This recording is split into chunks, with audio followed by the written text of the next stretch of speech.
بسم اللہ الرحمن الرحیم۔ الرحمن الرحیم اللہم صلی علی محمد علی محمد۔ السلام علیکم ورحمۃ اللہ وبرکاتہ۔ پاک باقی تمام سامعین خواہان مرادان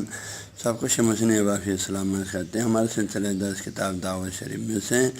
اوراد خمسہ میں ہے اور مجموعی طور پر دعوت کا درس نمبر 92 ہے 92، اور اوراد خمسہ میں درس نمبر 19 ہے۔ اور ہم اس پیراگراف پہ پہنچے ہیں وَهُوَ عَلَىٰ كُلِّ شَيْءٍ قَدِيرٌ وَإِلَيْهِ الْمَصِيرُ۔ اس مبارک جملے پہ پہنچے ہیں۔ آج اس مبارک جملے کا توضیح آپ لوگوں تک پہنچاؤں گا کہ لا الہ الا اللہ وحدہ لا شریک لہ لہ الملک ولہ الحمد یحیی ویمیت وہو حی لا یموت بیدہ الخیر وہو علی کل شیء قدیر والیہ المصیر۔ اس سے پہلے والے درس میں بیدہ الخیر کی توضیح دیا تھا کہ تمام خیرات اللہ تعالیٰ کے دست قدرت میں ہیں، لہذا انسان کو چاہیے کہ ہر خیر کو دنیاوی ہو اخروی ہو، انسان کی صحت سے مربوط ہو، مال سے مربوط ہو، اولاد سے مربوط ہو، جس چیز سے بھی آپ کے مربوط ہے، آپ نے دعا اور خیر اللہ ہی سے مانگنا ہے، کیونکہ اسی کے ہاتھ میں ہے، وہ جس کو چاہے دے سکتے ہیں، جس کو چاہے نہ دے دیں۔ ابھی آگے فرماتے ہیں تمام خیر اس کے ہاتھ میں ہے، کیوں؟ اس لیے کہ وہ ہر چیز پر قدرت رکھتے ہیں، ایک لحاظ سے اس کی دلیل ہے وَإِلَيْهِ الْمَصِيرُ، اور سب نے آخر میں اسی کے پاس پلٹ کے جانا ہے۔ وَهُوَ عَلَىٰ كُلِّ شَيْءٍ قَدِيرٌ وَإِلَيْهِ الْمَصِيرُ۔ تو اس مبارک آدمی جو ہے وہ ہوا یعنی وہ کے معنی میں ضمیر ہے، اللہ کی طرف پلٹتی ہے، وہ یعنی اللہ کی طرف۔ عَلَىٰ كُلِّ شَيْءٍ، شے جو ہے کل کے معنی کیا ہے؟ ہر چیز، تمام، سب کے سب، پوری کے پوری۔ کل لغت میں لکھا ہے سب، ہر ایک، تو کل شے یعنی ہر چیز، سب کے سب، دنیا میں جتنے بھی چیز ہیں جس پر شے کا لفظ اللہ ہوتی ہے، وہ سب کے سب کیا ہے؟ ان تمام چیزوں پر عَلَىٰ كُلِّ شَيْءٍ۔ شے کا لفظ جو ہے لغت میں چیز کے معنی، کچھ کے معنی، اس کی جمع اشیاء۔ یہ لفظ شے جو ایک ایسے لفظ ہے جس کا مفہوم جو تمام الفاظ کے مفہوم سے زیادہ وسیع ہے۔ لفظ شے یعنی چیز جو ہے اس کائنات میں جتنے بھی الفاظ ہیں کسی زبان میں، ان تمام الفاظ کا جو معنی ہے، مصداق مفہوم ہے، ان سب سے زیادہ وسیع ترین لفظ جو اس کے مفہوم میں یہ لفظ شے۔ اس کے اندر کائنات کی ہر شے اس کے اندر آتی ہے، ہر صغیر و کبیر اس مان لفظ کے اندر آتا ہے، ہر بر و بحر اور بری و بحری اشیاء اس کے اندر آتا ہے، عرش سے لے کر سرا تک اس لفظ کے اندر آتا ہے۔ حتیٰ جو ہے اللہ تبارک و تعالیٰ بھی اس لفظ شے کے مفہوم کے اندر آ جاتی ہے۔ ہاں جی، عَلَىٰ كُلِّ شَيْءٍ کے معنی پھر یہ بن جائے گا ہر چیز پر، سب کے سب، اس کائنات میں سے کوئی بھی چیز ہاں جی خارج نہیں ہے اللہ تعالیٰ کے دست قدرت سے، یعنی ہر شے، کوئی ایسی چیز آپ اللہ کے بارے میں نہیں فرما سکتا کہ وہ اس چیز پر قادر نہیں، یعنی اللہ یہ کام نہیں کر سکتا، نہیں بول سکتا، نعوذ باللہ نعوذ باللہ، بلکہ وہ پاک ذات جو ہے ہر چیز پر قدیر ہے۔ قدیر جو ہے از قادر یقدر، اور یا قدر یقدر سے قدرت اقتدار کے معنی کیا ہے؟ قادر ہونا، طاقت رہنے کے معنی میں۔ قادر ان کے معنی قدرت والا، طاقت والا۔ ہاں جی، قدیر صفت مشبہ تو اللہ کہ وہ ذات کی قدرت جس کا ہمیشہ کے لیے صفت بن چکا ہو۔ قدیر یعنی وہ ذات کی قدرت جس کا ہمیشہ کے لیے صفت بن چکا ہو، کائنات پر اس کے تسلط اور سلطہ ہر ہمیشہ کے لیے جو ہے اس کی صفت بن چکا ہو۔ ہاں جی، قدرت رہنا کسی بھی چیز پر اس کی ہمیشہ کے لیے اس کی صفت بن چکا ہو، یعنی آج قدرت رکھتے ہیں، کل نہیں رکھتے ہیں، کل رکھتے ہیں پرسوں نہیں رکھتے ہیں، پہلے رکھتا تھا آج نہیں رکھتا، ایسا نہیں۔ اللہ تعالیٰ قدیر ہے، یعنی ازل سے وہ ہر شے پر قدرت رکھتے ہیں، اور ابد تک وہ ہر کام پر، ہر شے پر، ہر صغیر و کبیر ہر چیز پر قدرت رکھتے ہیں۔ یہ معنی ہے ذہن نگرہ میں۔ ہاں جی، وہ ذات کی قدرت جس کا ہمیشہ کے لیے صفت بن چکا اس کو قدیر بولتے ہیں۔ اور وہ فرماتے ہیں قدرت کا لفظ جو ہے جب صفت انسان انسان کے صفت قرار دے دے الانسان و قادر بولیں، تو اس کا مطلب یہ ہے کہ فاسم لِحَیَاتٍ لَهُ بِمَا يَتَمَكَّنُ مِنْ فِعْلِ شَيْءٍ مَا شَيْءٍ مَا، انسان اس چیز پر قدرت ہے، یعنی انسان کے اندر ایک ایسی حالت ہے کہ وہ جو ہے کوئی نہ کوئی کام کر سکتا ہے، کرنے پر کرنا اس کے لیے ممکن ہے، اس وقت انسان کے لیے کوئی کام کرنا ممکن ہو، اس وقت بولتے ہیں انسان اس کام پر قادر ہے، یہ چیز بنانا اس کے لیے ممکن ہو تو بولتے ہیں یہ اس پر قادر ہے۔ لیکن اللہ تعالیٰ کے لیے جب قدیر کا لفظ سے اس کی صفت بن جاتا ہے،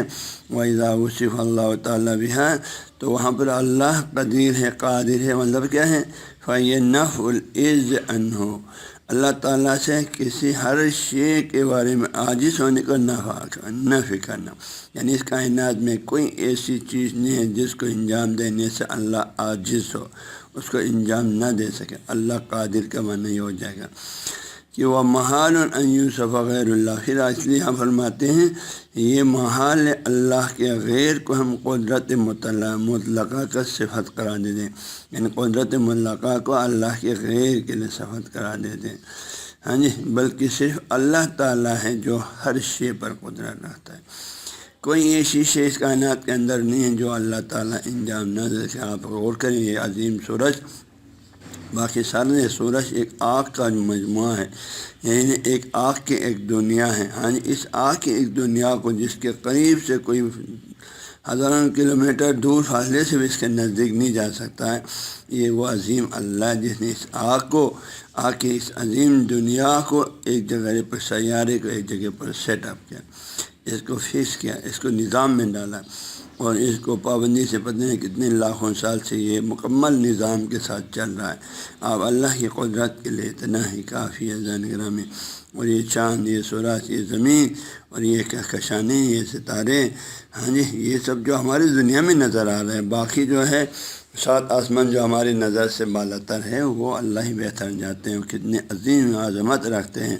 پھر بحیث جہنم میں یہ سب کتنی عظمت رکھتے ہیں۔ تو عزیزان گرامی، اللہ تعالیٰ جو ہے ہر شے پر قدرت رکھتے ہیں، وہ کسی بھی کام کے انجام دینے پر عاجز نہیں ہے۔ اس لیے قدیر جب اللہ کی صفات ہوتی ہے، معنی هو الفاعل لما یشاء، اللہ وہ ذات ہے جو انجام دینے والا جو چاہیں، علی قدر ما تقتضی الحکمت،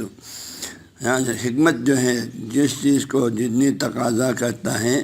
حکمت جتنی تقاضا کرتا ہے اللہ تعالیٰ کے علم حکمت،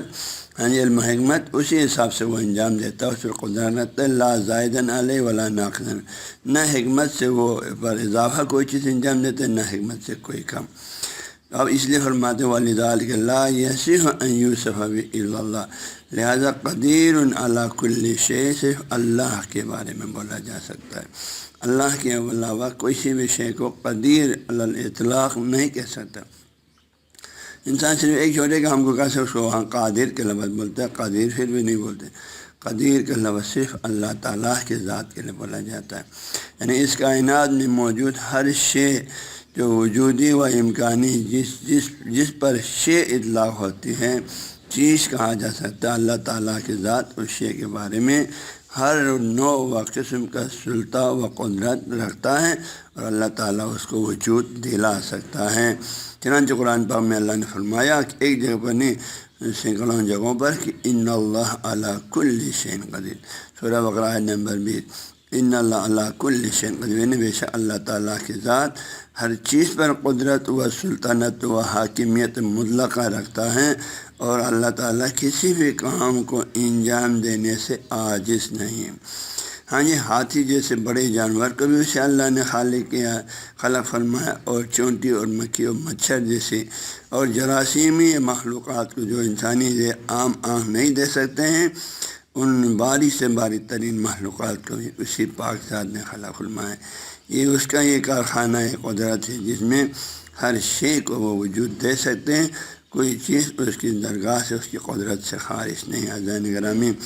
لہذا بندے مومن کو اللہ تعالیٰ یہ آیتیں ہمیں بتانے کا مطلب یہ بندہ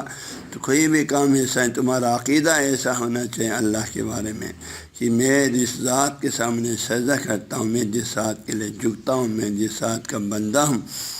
اور میں جس ذات کا کلمہ پڑھتا ہوں، میں زبان سے لا الہ الا اللہ میں پڑھتا ہوں، تو یہ اللہ جس کے سامنے میں جھکتا ہوں، جس کے لیے میں سجدہ کرتا ہوں، جس کی عبادت و بندگی کرتا ہوں، یہ کوئی معمولی ذات نہیں ہے، یہ ایسی ذات ہے وہ جو چاہیں کر سکتا ہے اس کائنات کے اندر۔ یہ کائنات جیسا ہزاروں اور کائنات وہ ایک لمحے میں بھی خلق کرنا چاہیں وہ کر سکتا ہے، اور یہ کائنات جیسی عظیم اور کتنی سینکڑوں کائنات کو ایک لمحے میں نابود کرنا چاہیں تو بھی کر سکتا ہے۔ اللہ فرماتے ہیں کل قیامت کے دن یہ دنیا کا نظام کلوس ہوگا، لیکن اس کے لیے کتنا ٹائم لگے گا؟ فرمایا کہ لمح بالبصر او اقرب، جھپکنے کی فرصت یا اس سے بھی کم فرصت میں یہ دنیا کا فائل کلوس ہو جائے گا۔ عزیزان گرامی، یہ وہ عظیم قدرت مطلقہ کا ذات ہے۔ ہمیں جو ہے ان دعاؤں کے معنی مفہوم کو پڑھتے ہوئے اپنے ایمان کو، اپنے توکل کو، اپنے بھروسے کو اللہ تعالیٰ پر مضبوط سے مضبوط تر کرنا چاہیے۔ وہ اللہ جس کا میں بندہ ہوں وہ اللہ کل شیء قدیر ہے، وہ اللہ جس کے لیے میں سجدہ کرتا ہوں وہ اللہ کل شیء قدیر ہے، وہ اللہ میں جس کا بندگی کرتا ہوں وہ میری زندگی کا ہر خیر و شر اسی کے دست قدرت میں ہے۔ مجھے میری دنیا اور میرا آخرت سب کچھ اسی کے ہاتھ میں۔ اس لیے اللہ نے قرآن میں ہی فرمایا کہ نحن اولیاءکم فی الحیات الدنیا و فی الآخرۃ، بندہ میں دنیا میں بھی تمہارا سرپرست ہوں، تمہاری دیکھ بھال کرنے والا، تمہاری ہر شے کا خیال رکھنے والا میں خود ہوں، اور کل آخرت میں بھی تمہارے ہر چیز کا خیال رکھنے والا میں خود ہوں، اللہ نے فرمایا۔ لہٰذا عزیزان گرامی، ہمیں اللہ پر ان دعاؤں کو پڑھ کر خوب بھروسہ کرنا چاہیے۔ آگے فرماتے ہیں وَإِلَيْهِ الْمَصِيرُ، مصیر جو ہے لغت میں سارا یسیر سے ہے انجام، انتہائی کار کے معنی میں، اور حشر اور نتیجے کے معنی میں کتاب قاموس اللغات میں۔ عربی ادب مصیر کے اتہاس میں یہ مسار ہونی چاہیے، لیکن عربی ادب میں جو ہے اس کی مختلف طور ترقی بنانے کے شکل ہیں، اور یہ باب فعل یفعل سے مصیر کا وَإِلَى اللَّهِ وَسَارَ إِلَى فَلَانٍ مَصِيرًا کا قول تعالیٰ إِلَى اللَّهِ الْمَصِيرُ۔ اس کا معنی کیا ہے؟ مصیر کا معنی مصیر سیر سے ہے، تو کسی چیز کی طرف انتہا ہو جانا، آپ جا کے ایک جگہ پر وہی آخر ہو جاتے ہیں، عین ہو جاتے ہیں، اختتام ہو جاتے ہیں، اس کو مصیر کہا جاتا ہے۔ اس نے لغت والوں نے مزید فرمایا مصیر اس کی جمع مسائل، مصیر یعنی انجام، نتیجہ، وہ جگہ جہاں ایک لوگوں میں کہ جہاں پانی پہنچتا ہے، اور مصیر جو ہے پہنچنے کی جگہ، انجام، حشر، یہ سارے معنی اللہ لغت کی کتابوں میں کیا ہے۔ اور سیر اسی مصیر سے اس معنی پایان و سر انجام کار، کنارہ چیزیں، سمت و جانب چیز، مصیر کے یہ سارے معنی کیا ہیں۔ تو اس لحاظ سے یہاں اس دعا کے اندر جو ان تمام کتب لغات سے جو المصیر کے معنی سمجھ میں آتا ہے، یہاں مراد کیا ہے؟ یہاں مراد اس سے اس دعا میں درج ذیل معنی صحیح ہے کہ مصیر و الیہ المصیر، پایان و سر انجام کار، حشر سر انجام اور انتہائی کار، اور پہنچنے کی جگہ، اور جو آخر میں پہنچنے کی جگہ، یہ سب اللہ تعالیٰ ہی کرے، یعنی باز گش اللہ ہی کے حضور میں، اللہ ہی کے پاس ہم سب نے پلٹ کے جانا ہے۔ اور یہ بھی جو ہے الیہ المصیر میں لفظ الیہ، اسم المصیر و الیہ ہونے چاہیے عربی ادب کے لحاظ سے، الیہ کو مقدم کرنے میں بھی ایک بہت بڑا معنی ہے، اس کو بولتے ہیں جار مجرور، اس کے تقدیم ماحق و تاخیر فید الحشر عربی ادب کا قانون ہے، یعنی اس لحاظ سے معنی یہ ہے حشر، بازگشت کی جگہ، انتہائی کار، پایان سر انجام کار صرف اللہ ہی کی جانب ہے، یعنی کل ہم یہاں سے مریں گے تو کہیں نہیں جائیں گے، اللہ ہی کے پاس جائیں گے، کوئی اور جگہ نہیں جہاں جانے کا، صرف اسی پر، اسی کی درگاہ سے آیا پھر پلٹ کے اسی کے پاس جانا ہے۔ اس کا یہ مطلب الہ مصیر، یعنی کہیں اور نہیں جانا ہے، اسے اللہ کے پاس سے آیا ہے پھر پلٹ کے اسی کے پاس جانے، صرف اور صرف اسی کے پاس جانے، بازگاہ صرف اور صرف وہی اللہ کے پاس ہے، اور کہیں بھی تم نے نہیں جانا ہے بندے خدا۔ اس نے قرآن پاک میں آیت کا کثرت سے آیا، الا الی اللہ تسیر الامور، بندے مومن تم سب آگاہ رہو، صرف اللہ ہی کی طرف تمام کاموں کی بازگاہ صرف اللہ ہی کی طرف ہے۔ یہ سورہ شورى نمبر 53 ہے۔ اس طرح وقالوا سمعنا واطعنا غفرانک ربنا والیک المصیر، کہا اے اللہ ہم نے سنا، ہم نے مومنوں کی طرف سے ہم نے اطاعت کی، اے اللہ ہم تجھ سے ہمارے گناہوں کی بخشش طلب کرتے ہیں، وإلیک المصیر سورہ بقرہ نمبر 285 میں ہے، اور صرف تیرے ہی طرف پلٹ کے جانا، الیک المصیر، اے اللہ صرف تیرے ہی طرف پلٹ کے جانا ہے۔ اس طرح اللہ سورہ آل عمران میں 28 وَيُحَذِّرُكُمُ اللَّهُ نَفْسَهُ، اے لوگوں، اے مومنوں، میں تمہیں اپنے نفس سے تمہیں ڈراتا ہوں، میرے قہر سے، میرے عذاب سے تم بچو اور ڈرو، وَإِلَى اللَّهِ الْمَصِيرُ، کیونکہ صرف اللہ ہی کی طرف تم سب کو پلٹ کے جانا ہے۔ وَلِلَّهِ مُلْكُ السَّمَاوَاتِ وَالْأَرْضِ إِلَى اللَّهِ الْمَصِيرُ، سورہ نور آیت میں 42 میں صرف اللہ، تمام آسمان و زمین کے بادشاہ اللہ ہی کے لیے ہیں، إِلَى اللَّهِ الْمَصِيرُ، اللہ ہی کی طرف تم سب کو پلٹ کے جانا ہے، تمہارا حشر اللہ ہی کے پاس ہوگا، تمہارا نشر اللہ ہی کے پاس ہوگا، انجام تمہارا آخری بازگشت اللہ ہی کے پاس ہوگا۔ مزید آخر میں انشکر لی والدیک، اے بندے مومن میری نعمتوں کا شکر کرو، اپنے ماں باپ کے احسانات کا شکر کرو، الیہ المصیر، تم سب نے میرے پاس ہی پلٹ کے جانا ہے۔ بس اسی طرح کی اور بھی بہت سے آیات ہیں کہ بازگشت و آخری ٹھکانہ و انجام و حشر اللہ ہی کی جانب ہے۔ عزیزان گرامی، ایک قرآنی حقیقت جو اہل ایمان کے لیے ہے، قرآن پاک کی روشنی میں ایک ہدف اللہ تعالیٰ کا یہ کہ ایک اہداف خلقت جہان و موجودات کیا ہے، المصیر الی اللہ و رجوع الی اللہ، سب نے اللہ کی طرف پلٹ کے جانا۔ ہمیں خلق اس لیے کہ جانا میں ہمیں کچھ عرصہ رہنا ہے، اللہ کی بندی کرنا، پھر پلٹ کے اسی کے پاس جانا۔ اور علماء فرماتے ہیں 3 اہم سوال پیدا ہوتے ہیں، نوع انسانی سے، انسانوں سے 3 سوال ہو جاتے ہیں۔ بندہ تم کدھر سے آیا ہے، کیوں آیا اس دنیا کے اندر، اور کدھر جانا ہے، یہ 3 اہم سوال۔ اس کا صحیح جواب صرف اللہ کو ماننے والا، اللہ کے دین کو ماننے والے مسلمان، جو توحید الہی کو ماننے والوں کے پاس ہے۔ جو غیر الہی قومیں ہیں، جو خدا کو نہیں مانتے، ان کے پاس یہ جواب نہیں ان چیزوں کا۔ تو قرآن پاک کے روح سے جواب یوں ہے، پہلی سوال تم کدھر سے آیا ہو، قرآن فرماتے ہیں انا للہ و من اللہ، ہم اللہ ہی کا ہے اور اسی کی طرف سے آیا ہے۔ کہاں سے آیا، اللہ کی طرف سے آیا، جواب یہ۔ دوسری سوال کے جواب کیوں آیا، فرمایا ما خلقت الجن والانس الا لیعبدون، ہم صرف اس لیے آئے ہیں، اللہ خود فرماتے ہیں ہم نے خلق نہیں کیا جن انس کو مگر صرف اللہ کی عبادت کے لیے۔ بس اس سوال کے جواب میں مل گیا، ہم اللہ کی عبادت کے لیے دنیا کے اندر آئے ہیں، یہاں اللہ و لعب کے لیے، کھیل کود کے لیے، فسق و فجور کے لیے، گناہ کے لیے نہیں بھیجا اللہ نے ہمیں، اذان کرے معلوم ہونا چاہیے۔ اللہ فرماتے ہیں وما خلقت الجن والانس، ہم نے تمہاری تخلیق کا غرض ہی اللہ کی عبادت ہے۔ تیسری سوال کا جواب جو ہے پھر کدھر جانا ہے، قرآن فرماتے ہیں وَإِنَّا إِلَيْهِ رَاجِعُونَ وَإِلَيْهِ الْمَصِيرُ، ہم نے اللہ ہی کی طرف پلٹ کے جانا ہے، وہی ہمارا آخری بازگشت کی جگہ ہے۔ بس یہ پوری جان ہستی اسی پاک ذات پاک کی ہے، اسی سے ہے، اسی کا ہے، اسی پاک ذات کے فضل سے باقی ہے، اور اسی کی طرف سب نے پلٹ کے جانا ہے۔ جس طرح اس کائنات کی خلقت اور اس میں آنے میں انسان کی مرضی شامل نہیں ہے، اسی طرح بازگشت میں بھی اور سب کا اللہ کی طرف پلٹ کر جانے میں بھی انسان کی مرضی شامل نہیں ہے، بلکہ سب کچھ اس پاک ذات کے حکم سے ہوتے ہیں کہ بیدہ ملکوت کل شیء، تمام کائنات کے جو ہے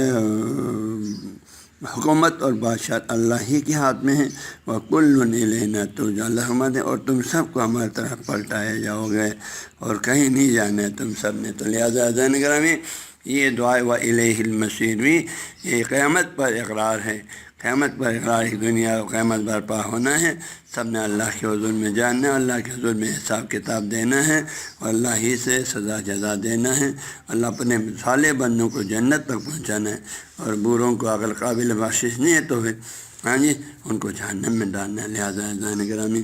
ہمیں ہمیشہ اللہ تعالیٰ سے ہی اپنے تعلق کو جوڑ کے رکھنا چاہیے۔ یہ دعائیں رکھا اس لیے بزرگان دین، تاکہ اللہ سے ہمارا تعلق مضبوط سے مضبوط تر ہو، فکر آخرت کبھی بھی ہمارے ذہن سے نہ نکلے، حساب کتاب کبھی بھی ہمارے ذہن سے نہ نکلے، اور ہمیشہ اللہ کی یاد میں رہے۔ ہماری زندگی با مقصد تو عزیزان گرامی، مقصد یہ ہے کہ یہاں چند دن جو ہم بیٹھیں گے اللہ کی اطاعت و بندگی میں گزاریں گے، اللہ کے مخلوقات کی خدمت میں گزاریں گے، کہ ہمارے وجود خیرات کا سجمہ، لوگ آپ سے ہمیشہ خیر کی امید رکھیں،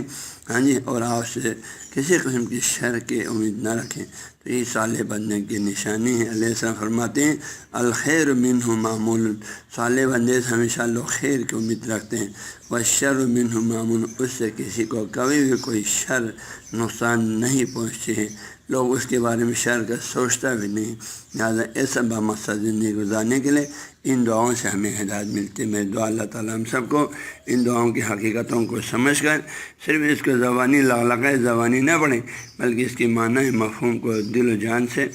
سمجھ کر عقیدے کے ساتھ، سچی عقیدت کے ساتھ، پوری ایمان کے ساتھ ان دعاؤں کو پڑھنے کا اللہ تعالیٰ ہم سب کو توفیق عطا فرمائے۔ آمین یا رب۔